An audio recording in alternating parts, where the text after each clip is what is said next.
राधे राधे मित्रों। हमारे जीवन में कोई भी यूं ही नहीं आता है। कोई बेटा, बेटी, पति, पत्नी, भाई, बहन, मित्र, दोस्त, माता पिता, बहू, सास, सबका अपना अपना एक हिस्सा होता है। हर कोई अपना कर्जा लेता है, अपना कर्जा देता है। यदि कोई किसी से लेके आया है तो उसे देना जरूर है। जो देने आया है उसे देना जरूरी है, और जिसे लेना है वो लेकर ही रहेगा। अब इसके लिए मैं आपको एक कहानी सुनाती हूँ। एक नगर में एक फौजी रहा करता था। और फौजी बेचारा, उसके आगे पीछे कोई भी नहीं था। उसके ना माँ बाप थे, ना भाई बहन थे, ना प्रिय बंधु, ना रिश्तेदारी में भी उसके कोई नहीं था। तो और वो बेचारा फौज में अपनी नौकरी करता था। एक बार वो किसी पार्टी में गया, किसी फंक्शन में गया नगर के, तो वहां मुलाकात उसकी एक सेठ से हुई। सेठ जी व्यापारी आदमी, वो तो मुनाफे की बात देखते हैं, मुनाफे की जगह अपना बात करते हैं। अब सेठ जी की मुलाकात सैनिक से हुई। सेठ जी बोले कि भाई सैनिक, जो भी उसका नाम था, अपनी आप रवि रख लीजिए नाम इसमें, कि भाई रवि, एक काम करते हैं, आपके पास आप अपना पैसा कहाँ इन्वेस्ट करते हो? क्योंकि आपके आगे पीछे तो कोई भी नहीं है, आप जमा ही करते हो, वो रखा रखा बस उतना ही तो रहेगा। कि हाँ ठीक है सेठ जी। अब रवि के भी दिमाग में आया, ठीक है सेठ जी, आप जो है मेरा ये पैसा अपने व्यापार में लगाओ। तो कह लगा, हाँ मैं तुम्हें 4 गुना पैसा करके दूंगा, तिगना तो दोगुना तिगना करके दूंगा। सेठ जी ने उसका पैसा व्यापार में लगाना शुरू कर दिया। अब जो फौजी कमाता वो सेठ जी को पहुंचा देता। सेठ जी कहते वो दिन दोगुनी रात चौगुनी हो रहे थे, पैसा भी आ रहा था और 4 गुना उनकी बढ़ोतरी भी हो रही थी। सेठ जी खुश थे। ऐसी करते करते काफी समय बीत गया। समय बीतने के बाद उस राज्य में दूसरे राज्य से युद्ध छिड़ गया। अब युद्ध छिड़ गया तो उस युद्ध में उस फौजी को सीमा पर भेजा गया। जब फौजी को सीमा पे भेजा गया, फौजी अपने घोड़े पे सवार था, घोड़ी पे सवार था। अब घोड़ी जवान थी, अपनी जवानी के बद में चूर थी। जैसे ही घोड़ा फौजी ने घोड़ी की नाल खींची, वो एकदम जवानी के मद में दौड़ती हुई दुश्मन की सीमा में पहुंच गई। जैसे ही घोड़ी दुश्मन की सीमा में पहुंची, वो फौजी तो बेचारा दुश्मनों के बीच में फंस गया और वो दुश्मन की गोली का शिकार हो गया। फौजी मर गया। अब इस करके जैसे ही पता लगा, राज्य में ये खबर पहुंची कि भाई युद्ध हो रहा था उसमें फौजी मारा गया, सेठ जी को खबर पहुंची, सेठ जी के पास खबर पहुंची। सेठ जी, भाई दुख तो देखो ये समाज में दिखाना पड़ेगा, दुख है, लेकिन मन ही मन बड़े खुश हुए कि अब तो भाई देखो मुझे पैसा, फौजी का पैसा भी है, मुझे वापस भी नहीं लौटाना पड़ेगा, मेरा व्यापार भी अच्छा चल रहा है, मैं दोगुना चौगुना पैसा कमा रहा हूँ। अब ऐसे करके समय बीता। सेठ जी के घर एक दिन खुशियां आई। उनको एक बेटे के रूप में संतान प्राप्त हुई। जब संतान हुई, सेठ जी तो फूले नहीं समाये, भाई बेटा हुआ है और व्यापार भी बहुत अच्छा चल रहा है, दूर दूर तक मेरा नाम रोशन हो रहा है। बेटे ने खूब पैसा खर्च करा, मिठाइयाँ बांटी, सब चीज करे। समय बीता। समय बीतने के बाद बेटा जवान हुआ। बेटे को खूब पढ़ाया, खूब जहाँ उसका शौक था, जहाँ उसे भेजना था भेजा, उसे विदेशों में पढ़ने के लिए भेजा। अब बेटा जवान हो गया, सोचा अब इसको व्यापार भी सिखाऊं और इसके विवाह कर देता हूं। अब सेठ जी ने अपने विचार शुद्ध रखे। सेठ जी ने उसका बेटे का विवाह कर दिया। विवाह हुआ, बहुत अच्छे से हुआ, बहुत पैसा खर्च करा, काफी अच्छी शादी करी। शादी करने के बाद 6 महीने बीते थे, बेटे को बीमारी होने लगी, बेटा बीमार पड़ गया। सेठ जी ने जगह जगह दिखाया, बहुत बड़े बड़े डॉक्टर को दिखाया, विदेशों में भी दिखाया, लेकिन कोई फर्क नहीं पड़ा। सेठ जी ने बहुत विदेश में ले गए, उन्होंने वहां भी देखा, वहां भी करा।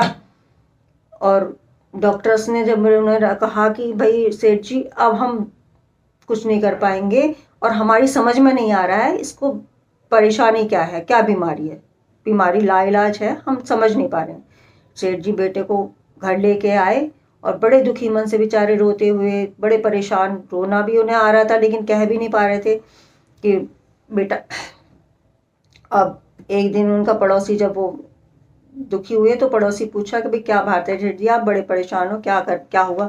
कि क्या बताऊं भाई, बेटा बड़ा बीमार है और देखो अभी नई नई शादी हुई थी, 6 महीने भी नहीं हुए और काफ़ी पैसा भी लगा लिया, बड़े बड़े डॉक्टर को भी दिखा लिया, डॉक्टर्स ने अब हाथ खड़े करे, डॉक्टर कह रहे हैं कि हम इलाज नहीं कर पाएंगे, लाइलाज है।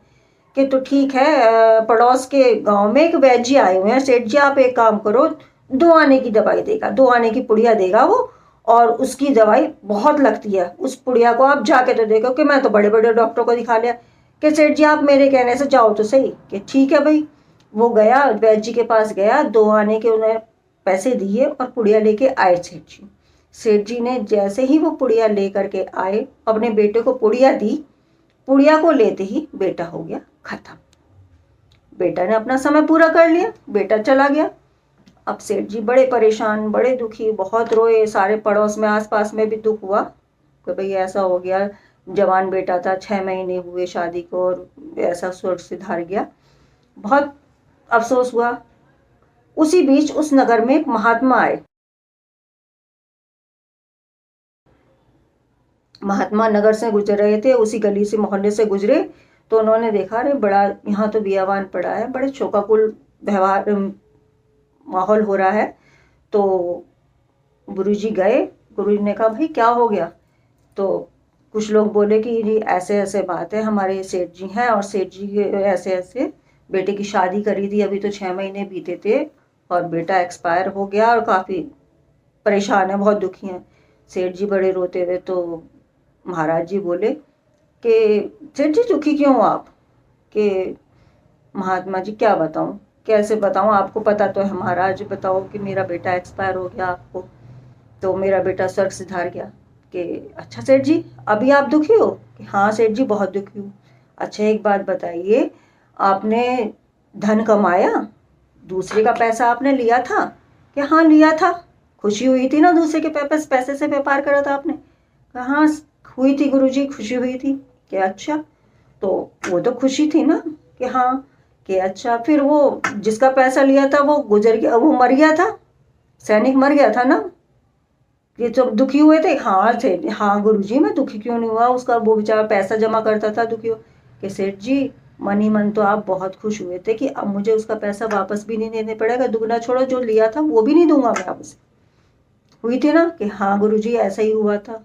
कि अच्छा, कि अब फिर तुमने वो पैसा अपने व्यापार में भी लगाया, अपने बेटे को पढ़ाया? कि हाँ सेठ जी देखो बेटा मैंने खूब पढ़ाया लिखाया, विदेशों में भेजा और डॉक्टर भी दिया पैसा। कि हाँ डॉक्टर को भी खूब पैसा दिया, जो मेरे पास था एक एक चीज़ दे दी, और फिर लास्ट में मैंने 2 आने की पुड़िया भी लाया।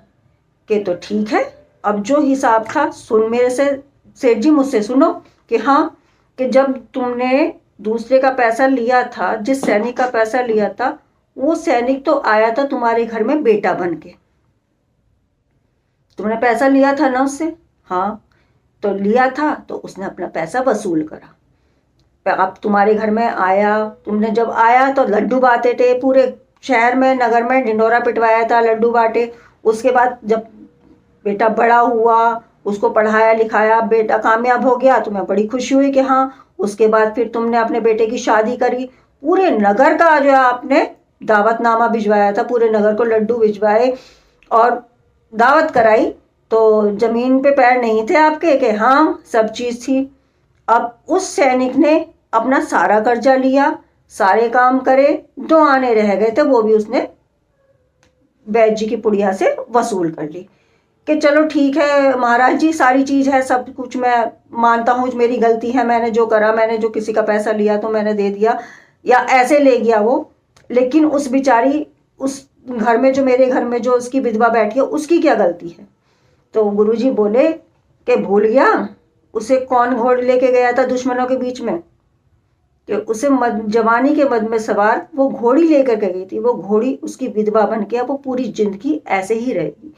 तो लोगों इस कहानी से, मित्रों इस कहानी से शिक्षा मिलती है कि कोई किसी के जीवन में ऐसे ही नहीं आता है, हर कोई अपना कर्जा वसूल करने आता है और कर्जा देने आता है। तो इसलिए आप किसी के आने पे ये मत कहिए कि ऐसा ऐसा क्यों हुआ, हमारे साथ ही ऐसा क्यों हुआ, या हमने ऐसे किसी के साथ अच्छा करा था, हमें बुरा क्यों हुआ। हो सकता है आप पहले क्या करके आए हो। आपने जरूरी नहीं है आज आप अच्छा कर रहे हैं तो आपको अच्छा ही मिलेगा। पहले आप कितना अच्छा या बुरा करके आए हैं उसका आपको परिणाम भुगतना ही पड़ेगा। तो इसलिए ये ध्यान रखिए, हर कोई रीजन है आपके जीवन में आने का और जाने का। राधे राधे मित्रों। पहले आप कितना अच्छा या बुरा करके आए हैं उसका आपको परिणाम भुगतना ही पड़ेगा। तो इसलिए ये ध्यान रखिए, हर कोई रीजन है आपके जीवन में आने का और जाने का। राधे राधे मित्रों।